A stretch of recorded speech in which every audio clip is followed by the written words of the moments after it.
The Apostle Paul in Romans 6:12 picks up the imagery of Moses and the slave people in Egypt, and he says to them, "You were once slaves burdening under sin, but this day Christ has lifted the yoke from upon your shoulders and has taken away the burden of sin. And you are free people, free of oppression, free of guilt, free of sin." That is always God's will for his people. It is God's will for you today. It was the will of Jesus Christ when he came into a world filled with suffering people. And he reached out with grace to the outcasts and the tax collectors and the prostitutes and the sick.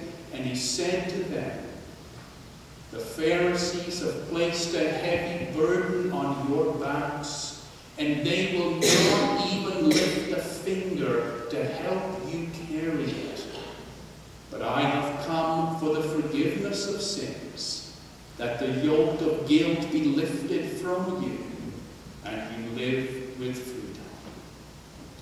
In the week that is to come, you are going to meet many people who labor under a heavy yoke, under the yoke of fear or grief or sin or guilt. And God commands you, as he has commanded Moses, "I have seen the heavy burden on my people's back. Go to them and lift it off and give them freedom." What does God want you to do? Go out into the world and find those who suffer and relieve the burden upon them. We do it at St. Andrew's in our missions.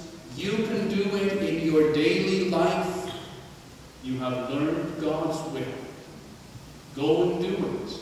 And in doing as much, your own burden will be taken away and you will be set free. In the name of the Father, and of the Son, and of the Holy Spirit.